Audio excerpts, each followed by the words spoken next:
The letter arrived on a Tuesday, exactly 1 year after I lost everything. My hands trembled as I recognized Edward's precise handwriting on the envelope, the same handwriting that had delivered the devastating news about my inheritance 12 months ago. My name is Edith, and until last year I thought I knew what betrayal meant. I was wrong. You might want to sit down for this, Edward had said that day, his voice grave over the phone. I remember laughing, telling him I was already sitting in my favorite armchair, the one Mom left me. The same chair I'm sitting in now, staring at this new letter. The memories flood back, sharp and bitter. Your sister and Connor have emptied the accounts, Edward had explained. They've leveraged your power of attorney, your trust, everything. I'd given them that power when Mom was sick, when I was too overwhelmed with her care to manage the financial details. Penelope, my younger sister, had offered to help. Connor, my then husband, had connections in finance. It made sense at the time. How much is left? I'd asked. The silence on the other end said everything. A knock at my door jolts me back to the present. Through the peephole, I see Marlowe from the office holding 2 cups of coffee. I open the door, quickly tucking Edward's unopened letter into my pocket. You weren't at work today, she says, handing me a cup. I got worried. Anniversary of sorts, I reply, managing a weak smile. Come in. Marlowe settles on my couch, her dark eyes studying me. You're thinking about them again. Hard not to. I take a sip of coffee. Penelope posted another vacation photo yesterday, Maldives this time, probably paid for with my mother's money. Have you talked to either of them since? Connor tried calling last month, said he wanted to explain things. I laugh, but it comes out hollow. Funny how he wants to explain after the money's gone. My phone buzzes. Speaking of the devil, Penelope's name flashes on the screen.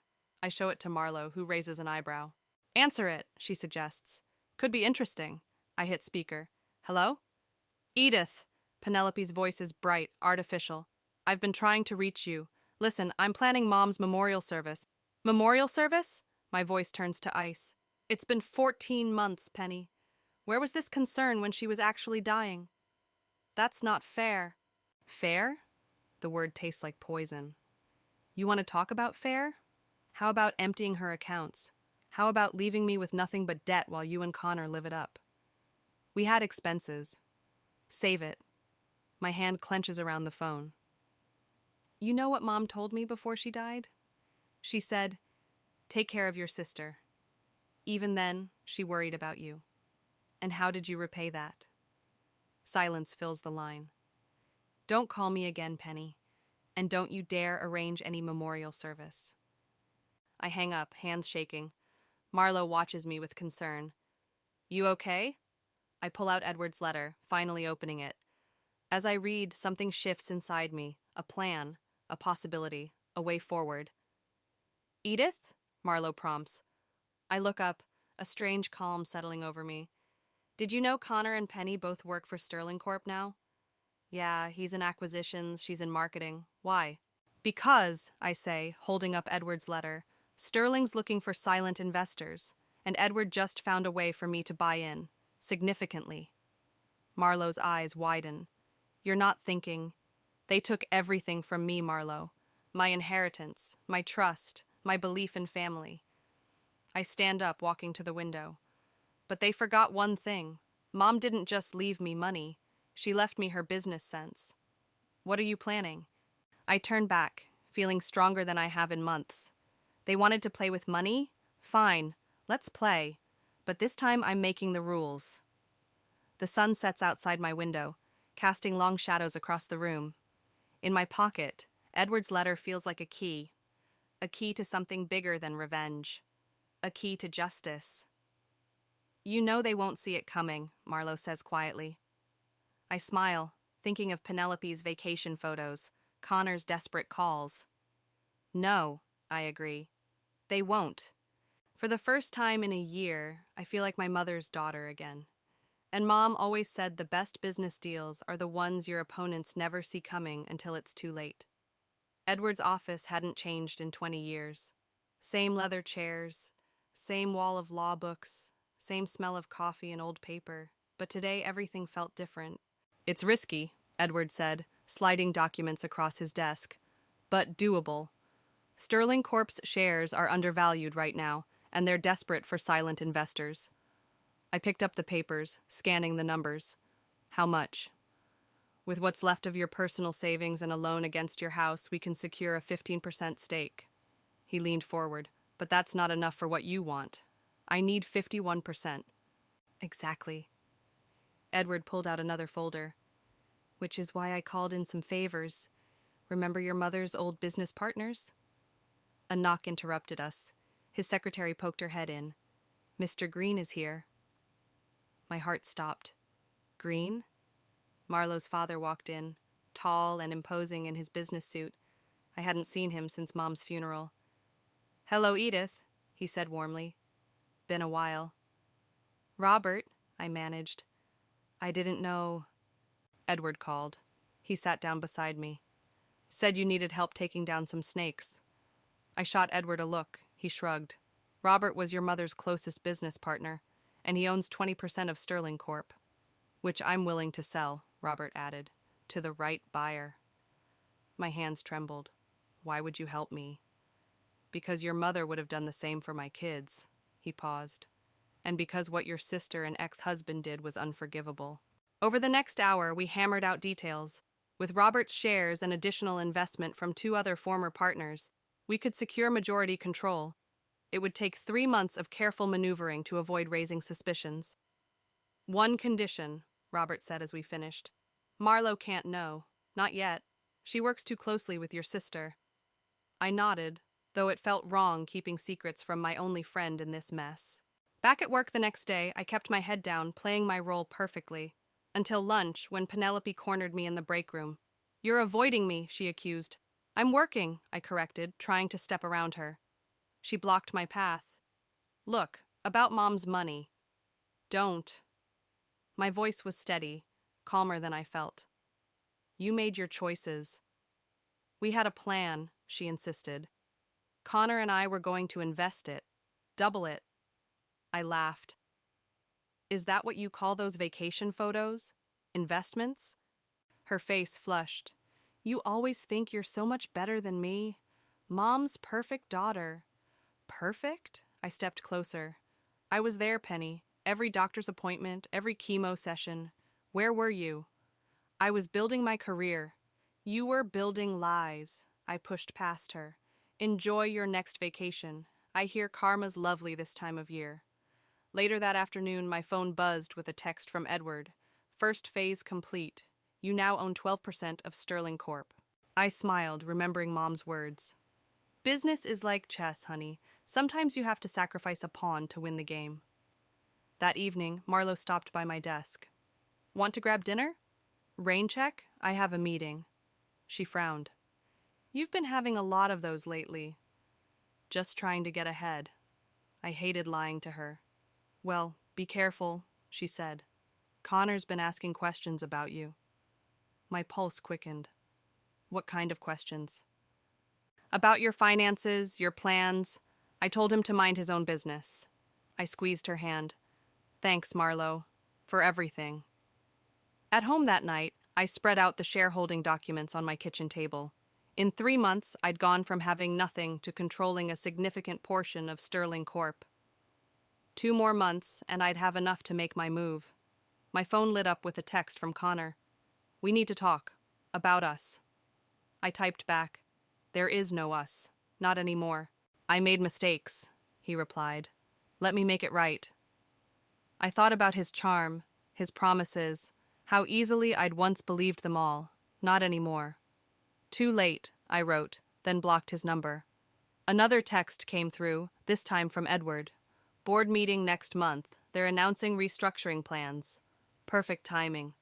By then, I'd be ready to show them exactly what restructuring looked like. I picked up Mom's old photo, touching her smiling face through the glass. Watch me, I whispered. I'm about to teach them what you always said about karma. The pieces were falling into place. Soon, very soon, Connor and Penelope would learn that some debts can't be paid with stolen money. Some debts require a much higher price, and I was finally ready to collect. Aunt Vada's garden always smelled like jasmine and secrets. She poured tea into delicate cups while I watched butterflies dance around her roses. Your mother knew, you know, she said suddenly. About Penelope's jealousy. I nearly dropped my cup. What? Why do you think she left you in charge of everything? Vada settled into her wicker chair. She saw how Penny changed after your father left. Changed how? Started taking things that weren't hers. Small things at first, your clothes, your books. Then bigger things, your boyfriends. Connor wasn't my boyfriend when they... Oh, honey, Vada's eyes softened. They were seeing each other for months before your divorce. The tea turned bitter in my mouth. How do you know? I saw them, at that little Italian place near the hospital, while you were at your mother's chemotherapy. She reached for my hand. I wanted to tell you, but your mother made me promise not to. Said you had enough on your plate. A text buzzed on my phone. Edward confirming tomorrow's board meeting. I was now the majority shareholder of Sterling Corp., though only a handful of people knew it. What would Mom do? I asked quietly. She'd do exactly what you're doing, Vada smiled. But she'd remind you that revenge is a dish best served with clarity, not anger. Back at the office, I ran into Rhett, Penelope's new partner, by the elevators. Edith, he nodded politely. Haven't seen you at the family dinners Penny keeps throwing. I raised an eyebrow. Family dinners? Yeah, every Sunday. Connor's there too. They're always saying you're too busy to come. My laugh was hollow. Interesting. Since I've never been invited. Rhett's face changed. What? Ask them about Mom's inheritance sometime, I suggested as the elevator arrived. Might be enlightening. Later that afternoon, I overheard Connor and Penelope in the break room. The board's acting weird, Connor was saying. Something's coming. Probably another restructuring, Penelope replied. We're safe. We always are. I walked in, making them jump. Coffee smells good. Edith! Penelope's voice was too bright. We were just talking about the board meeting tomorrow. I heard. I poured myself a cup. Nervous? Connor stepped forward. Listen, about that text I sent. Which one? I turned to face them both. The one about making things right? Or the one from 3 years ago telling me you were working late while you were actually with my sister? They froze. Aunt Vada saw you, I explained calmly. At Giacomo's. Remember that place? While I was at Mom's chemo appointments? Penelope paled. Edith, we can explain. Save it. I stirred my coffee. You know what's funny? I actually forgave you both for the affair. Figured karma would handle that. But stealing Mom's money while she was dying? I looked directly at Penelope. That's a special kind of cruel, even for you. We didn't steal, Connor started. You're right, I cut him off. You manipulated, forged, embezzled, much more sophisticated. Are you threatening us? Penelope's voice shook. I smiled. Why would I threaten you? I'm just having coffee with family. My phone buzzed. Marlowe asking where I was. I headed for the door, then paused. Oh, by the way, I added, good luck at tomorrow's board meeting. I hear there are big changes coming. Their whispered argument followed me down the hall. At my desk, Marlowe was waiting. You look like you've seen a ghost, she said. More like 2 demons. I sat down. Did you know about their Sunday family dinners? She frowned. What dinners? Exactly. I pulled up tomorrow's agenda. Marlowe, after the meeting, things might get complicated. Because you're the mystery shareholder everyone's talking about? I stared at her. How did you... Please, she rolled her eyes. I've known for weeks. Dad's terrible at keeping secrets from me. You're not mad? Mad? She grinned. I've been dying to watch you take them down. Just promise me front row seats. For the first time in weeks, I laughed genuinely. Deal. That night, I stood in front of my mirror, practicing my board meeting expression. Cool, collected, in control. My phone lit up with a text from Rhett. Just confronted Penny about the inheritance. She broke down and told me everything. I'm so sorry, Edith. What they did, it's unforgivable. I typed back, thank you. Watch tomorrow's board meeting carefully. Another text came through from Edward. Everything's set. Are you ready? I looked at Mom's photo on my dresser, remembered Aunt Vada's words about clarity over anger. Ready, I replied. Tomorrow, Connor and Penelope would learn that karma doesn't just happen. Sometimes, karma needs a little push. And I was done waiting for justice to find them on its own. The boardroom buzzed with nervous energy. I sat at the back, watching Connor fidget with his tie while Penelope checked her phone for the 100th time. Neither had noticed me yet. Last chance to back out, Marlowe whispered beside me. Not a chance. The CEO, Richard, called the meeting to order. As you all know, we've had a significant shift in shareholding over the past few months. Today, we'll be discussing the future direction of Sterling Corp. Connor straightened in his chair. This was his moment. He'd been gunning for the VP position for months. Before we begin, Richard continued, I'd like to introduce our majority shareholder, who'll be taking an active role in operations moving forward. I stood up. The room fell silent. Hello, everyone, I said, walking to the front. For those who don't know me, I'm Edith. Penelope's phone clattered to the floor. Connor's face went ash white.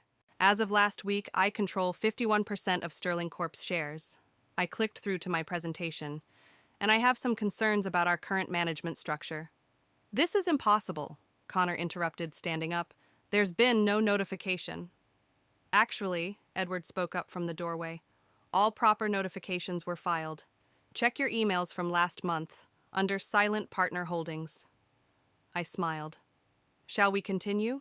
For the next 30 minutes, I outlined the company's problems, specifically the departments Connor and Penelope managed, the irregular expenses, the failed projects, the questionable client relationships. In light of these issues, I concluded, I'm proposing an immediate restructuring. Penelope shot to her feet. You can't do this. Sit down, Ms. Lee, Richard warned. No, she pointed at me. This is personal. She's my sister. She's doing this for revenge. Actually, I pulled up another slide. I'm doing this because your department has lost us $3.2 million in the last quarter alone. But please, tell the board more about how this is personal. Connor tried a different approach. Edith, can we discuss this privately? Like we discussed my mother's inheritance? The room grew uncomfortably quiet. Or like we discussed your affair with my sister while I was caring for my dying mother. Marlowe cleared her throat. I have the quarterly reports, if anyone would like to review the numbers. That won't be necessary, Richard intervened. The board has already reviewed and approved Ms. Edith's proposals. All in favor? Edward called. Hands raised around the room. Even Rhett, who'd been quietly observing from the corner, raised his. Effective immediately, I announced. Connor Perry and Penelope Lee are relieved of their positions. You bitch, Penelope hissed. Security will escort you to clear your offices, Richard added. Standard severance packages will apply. As security appeared at the door, Connor made one last attempt. The Anderson merger. You need me for that deal. Actually, Marlowe stood up. I'll be handling the Anderson merger now. They're already on board with the change.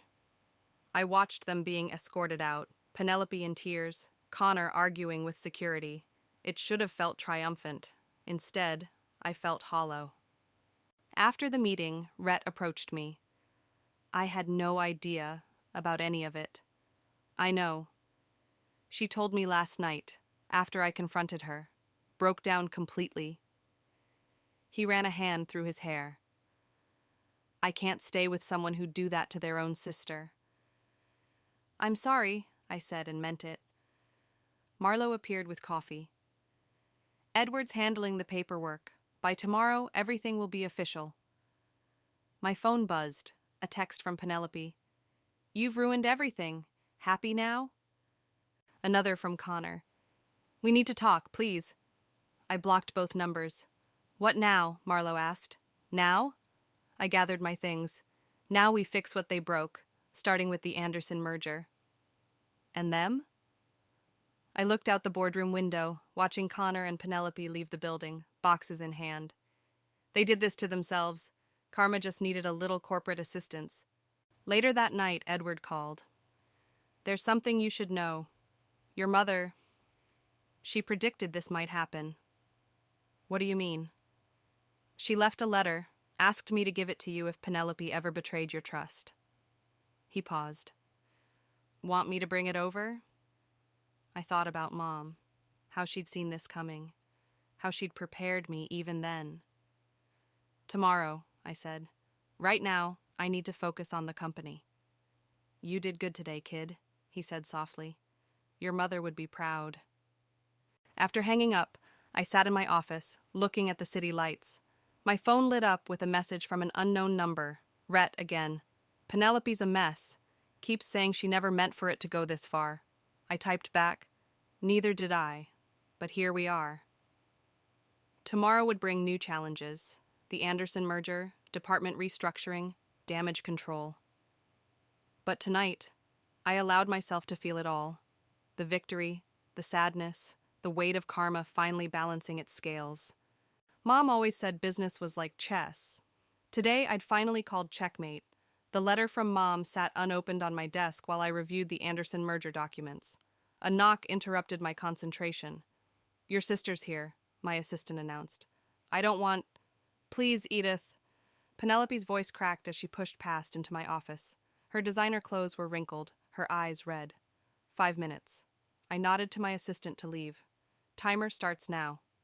I can't pay my mortgage, Penelope blurted. Connor's gone missing, Rhett left me, and I can't. That's not my problem. You're my sister. She collapsed into a chair. Mom would have wanted... Don't. I stood up, anger finally breaking through. Don't you dare use Mom to manipulate me, not after what you did. We were going to pay it back. Tears streamed down her face. Connor had this investment opportunity. In the Maldives? I pulled up her Instagram photos on my computer screen. Or was it that villa in Spain? She fell silent. You know what hurts the most? I continued. Not the money, not even Connor. It's that you did this while Mom was dying.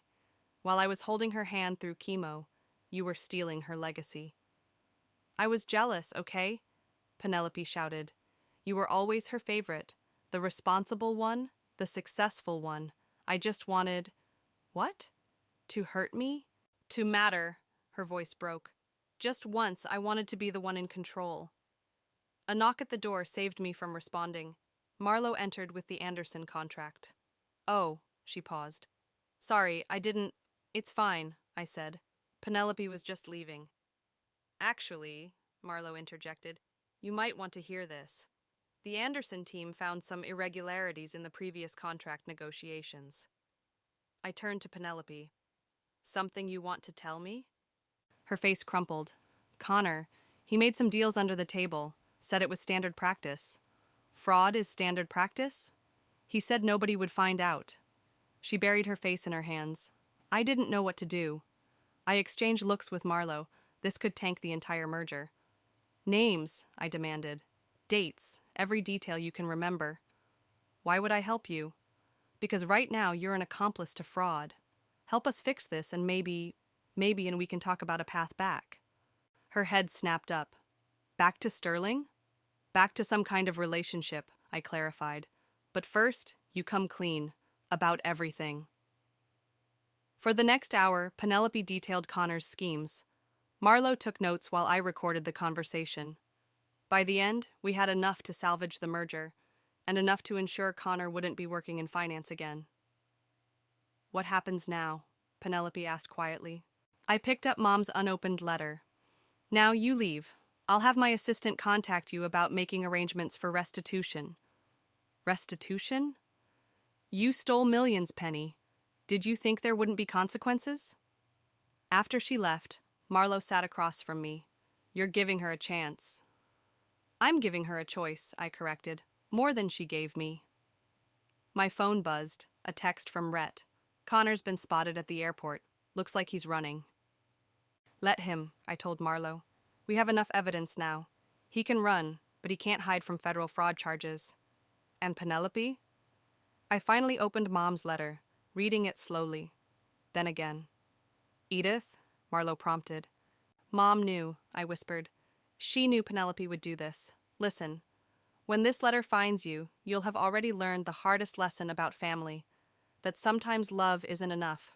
But remember, daughter, Strength isn't in revenge, it's in the wisdom to know when to end the cycle. What are you going to do? I picked up my phone, typing a message to Penelope. Come to the office tomorrow at 9. Bring your financial records. We'll work out a payment plan. You're really giving her another chance? Marlowe asked. No, I replied. I'm giving myself one, a chance to be better than they were. Another text came through. Edward. Connor's been detained at the airport. FBI wants to talk to you about the evidence. Perfect timing, I said, standing up. Let's go save this merger. As we walked out, I caught my reflection in the office window. For the first time in months, I recognized myself. Mom's daughter, but my own person. Someone who could choose justice over vengeance. You know, Marlowe said as we entered the elevator, your mom would be proud, not of the takeover but of this moment, when you chose to break the cycle. I thought of Penelope's tears, Connor's escape attempt, Mom's letter. The funny thing about karma, I said, is that it teaches you what you need to learn, not what you want to learn. The elevator doors closed on my old office, the one that used to belong to Connor. Tomorrow would bring new challenges, but today, I'd chosen my path. And for the first time since this all began, it felt like the right one. The FBI agent slid photos across my desk. Connor in Bali, Monaco, Singapore. All taken in the last year, all paid for with stolen money. We've frozen his accounts, Agent Sarah explained. But most of the money's gone. Of course it is. I pushed the photos away. What happens now? He's looking at 15 years minimum. Unless... She glanced at her partner. Unless? He's offering to testify against your sister. Claims she masterminded everything. A bitter laugh escaped me. Typical Connor. Even now, he's trying to manipulate the situation. My office door burst open. Rhett stormed in, face flushed. Did you know? Know what? About the offshore accounts. The ones Penelope set up for Connor. The FBI agents exchanged looks. What offshore accounts? I asked. Rhett threw a stack of papers on my desk. Found these in her home office while packing my things. She didn't just help him steal the money. She helped him hide it. Agent Sarah snatched up the documents. This changes things. My phone buzzed. Penelope. Please don't look at those papers. I can explain. Your sister's supposed to come in today, right? Agent Sarah asked. 9 o'clock. I checked my watch. 20 minutes. We'll need to be here for that conversation. Marlowe appeared in the doorway. Edith? The Anderson team is here early. They want to discuss the merger implications of all this. Give me 5 minutes, I told the agents, then turned to Rhett. Thank you for doing the right thing. He nodded grimly. I loved her, you know, but I can't stand by and watch this. In the conference room, the Anderson executives looked nervous. We need assurance, their CEO demanded, that this scandal won't affect the merger. It won't, I promised. We're handling it. By handling it, do you mean arresting your own sister? The room fell silent. Through the glass walls, I saw Penelope arrive, escorted by security. She froze when she spotted the FBI agents waiting by my office. Excuse me, I said, standing. Watch this handling in real time. Penelope saw me approaching and backed away. Edith, wait. Offshore accounts, Penny? Really? I had to protect myself. Her voice rose hysterically. Connor said if anything went wrong, I'd take the fall. So you decided to make sure he'd take it instead? I kept records, she pleaded. Of everything. I can help. Help who? The FBI's already got Connor. Now they have proof against you, too. Her face crumpled. I was going to tell you, today, at our meeting. I was going to confess everything. Only because Rhett found the papers. No, she grabbed my arm. Because I couldn't live with it anymore. The guilt, the lies. I haven't slept in months. The FBI agents approached. Ms. Lee, we need you to come with us. Please, she whispered to me. Help me. I looked at my sister. Really looked at her. Behind the designer clothes and makeup, I saw something I'd missed before. Fear. Raw, desperate fear. Agent Sarah, I called. If my sister cooperates fully, provides all evidence against Connor and returns whatever money's left. We'd consider it in her sentencing, Sarah confirmed. Penelope's grip tightened on my arm. Why would you help me, after everything? Because Mom asked me to take care of you. I gently removed her hand. even if that means letting you face the consequences of your actions. The Anderson CEO appeared beside us. I've seen enough. Ms. Edith, you have our full confidence. The merger proceeds as planned. As the FBI led Penelope away, Marlowe brought me coffee. You okay? No, I admitted, but I will be. My phone lit up with messages.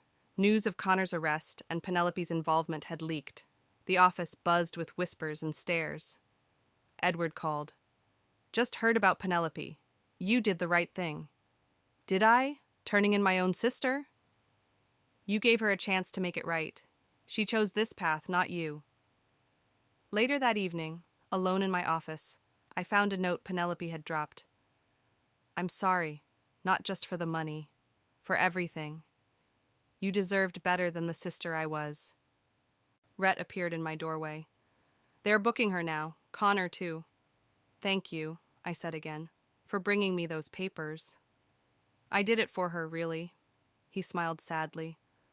Sometimes people need to hit bottom before they can start climbing back up. I looked out at the city lights, thinking of Mom's words about ending cycles.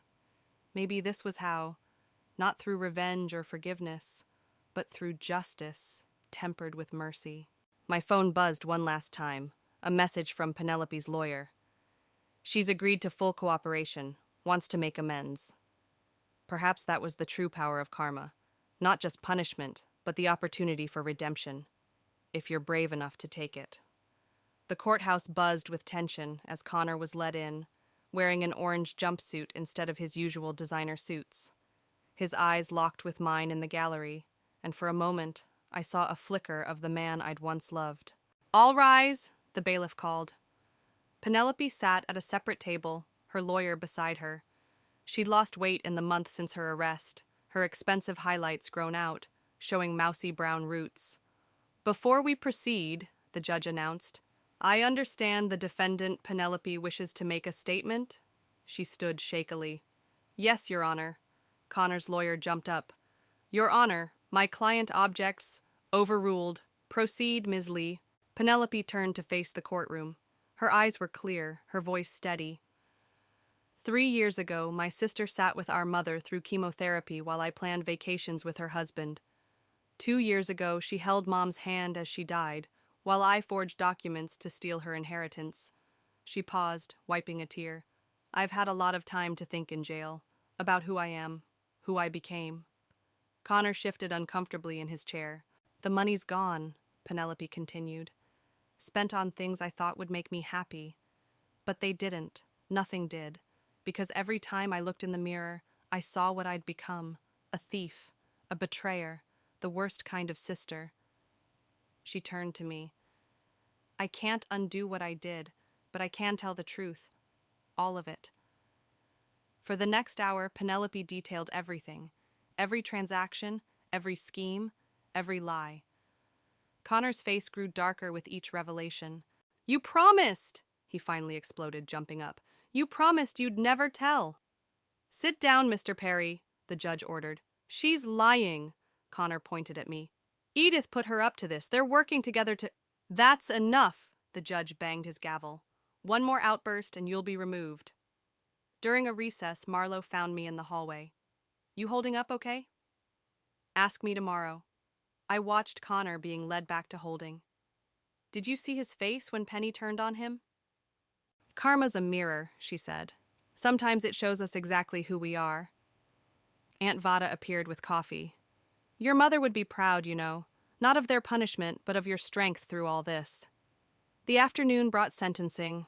Connor got 12 years for fraud and embezzlement. Penelope, due to her cooperation, received 5 years with possibility of parole. As they led Connor out, he called to me, I really did love you once. No, I replied quietly. You loved what I could give you. There's a difference. Penelope paused by my seat. The trust fund. What was left of it? I put it in an account for you. The lawyer has the details. Keep it, I said. Use it to start over when you get out. Her eyes filled with tears. Why? Because Mom believed in second chances, and maybe I do too. Later that evening, I sat in my office watching the sunset. Rhett knocked on my door. Thought you might want company, he said, holding up a bottle of wine. How are you doing? I asked as he poured. Better than expected. Seeing Penelope take responsibility, it helped. She's changed. Prison has a way of doing that.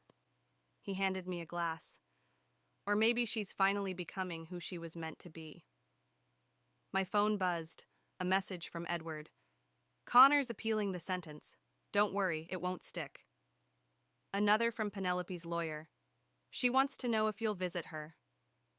Marlo came in with takeout. Thought we could use dinner. The Anderson merger officially closed today. To new beginnings, Rhett raised his glass. And old endings, I added. We ate in comfortable silence, watching the city lights come alive. Finally, Marlo spoke. What now?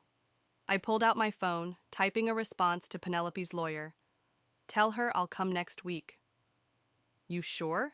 Marlo asked.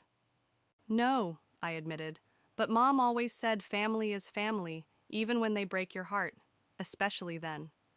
Speaking of family, Aunt Vada appeared in the doorway. I found something you should see. She handed me an old photo, Mom and Penelope and me as kids, laughing at some forgotten joke. On the back, Mom had written, My girls, remember who you are. Maybe that's what this was all about, Vada said softly. Remembering who we are and choosing who we want to become. I looked at the photo, then at the city beyond my window. Somewhere out there, Connor was beginning his 12 years. Penelope was starting her path to redemption. And I was here, finally free of the weight of betrayal. To remembering, I raised my glass. And becoming. The others joined in, our glasses catching the last light of day. Tomorrow would bring new challenges, but tonight, justice had been served. And somehow, that was enough. The prison visiting room smelled of cheap coffee and regret. Penelope sat across from me, her hands folded neatly on the metal table. The counselor says I'm making progress, she said. They're letting me help in the library. That's good. I pulled out an envelope. I brought something for you. Her eyes widened at Mom's handwriting on the front. For Penelope, when she finds her way back. Where did you get this? Edward had it. Mom left letters for both of us. I slid it across the table. I only read mine last week. Penelope's hands trembled as she opened it. As she read, tears rolled down her cheeks. She knew, she whispered. She knew I was lost, but she believed I'd find my way back. She always saw the best in us, even when we couldn't see it ourselves. Penelope wiped her eyes. The company, how's it doing? Growing. The Anderson merger doubled our market share. I paused. Connor's appeal was denied yesterday. Good. She folded Mom's letter carefully. He sent me a letter, you know. Blamed me for everything. Said I betrayed him. Funny how betrayal feels, isn't it? She flinched. I deserve that. Maybe, but Mom's letter reminded me of something important. I met her eyes. We're sisters. That doesn't go away, even when everything else does. The guard called time. As I stood, Penelope grabbed my hand. I dream about Mom sometimes, she said. In the dreams, she's always gardening, like before she got sick. She looks up and says, It's never too late to grow something new. Back at the office, Marlo waited with news. The board approved your proposal, she announced. We're launching the scholarship program in your mother's name. All of it? Full ride for 10 students annually, plus mentorship programs. She grinned. The Margaret Lee Foundation for Second Chances is officially real. My phone buzzed. Rhett. Found more of Connor's hidden accounts. FBI's handling it. Let them, I told Marlo. I'm done looking backward. Aunt Vada appeared with lunch. Speaking of looking forward, Edward's retiring. I know. He wants you to take over the firm. I nearly dropped my coffee. What? Says you've got your mother's business sense and your own kind of wisdom. She smiled. Plus, you've already proved you can handle complicated family situations. That evening, I visited Mom's grave. The autumn air smelled like chrysanthemums and possibility. You knew, didn't you? I placed fresh flowers by her stone. That's why you left those letters. You knew we'd both need them, just at different times. My phone lit up. A message from Penelope's counselor. Your sister's leading a financial literacy program for inmates. Thought you'd want to know. Another from Marlowe. Board meeting tomorrow. Ready to announce the foundation? And finally one from Edward. The firm's yours if you want it. No pressure, but your mother always hoped you'd take this path. I touched Mom's gravestone, feeling the rough texture under my fingers. I get it now, I said softly. Why you left me in charge. Not to punish Penny, but to make sure someone would be strong enough to help her when she fell. Back home, I found an unexpected package. Penelope's journals from prison, with a note. I'm writing everything down. The truth, the lies, the journey back. Maybe it'll help someone else avoid my mistakes. Maybe it'll help me remember who I was before greed and jealousy took over. Maybe it'll help us find our way back to being sisters again. Penny. I opened my laptop and began to type. Dear Penny. Mom's foundation launches tomorrow. 10 scholarships a year for people seeking second chances. The board suggested naming it after me, but that didn't feel right. Mom always believed in the power of new beginnings. I'm taking over Edward's firm. Turns out revenge and redemption taught me more about family law than any degree could. Your counselor tells me you're teaching others. Mom would love that. Her daughter's helping people grow, just in different ways. When you get out, there's a place for you at the foundation. Not because you're my sister, but because you understand something valuable now, the price of betrayal and the worth of redemption. Until then, keep writing, keep growing, keep becoming. Love, Edith. As I hit send, Mom's words from her letter echoed in my mind. Power isn't in destroying what hurt you, but in building something better from the ruins. I looked at the foundation proposal on my desk, Penelope's journals beside it, Edward's firm offer waiting for my signature. Sometimes karma doesn't just balance the scales, it builds new ones entirely. And sometimes that's exactly what a family needs to heal.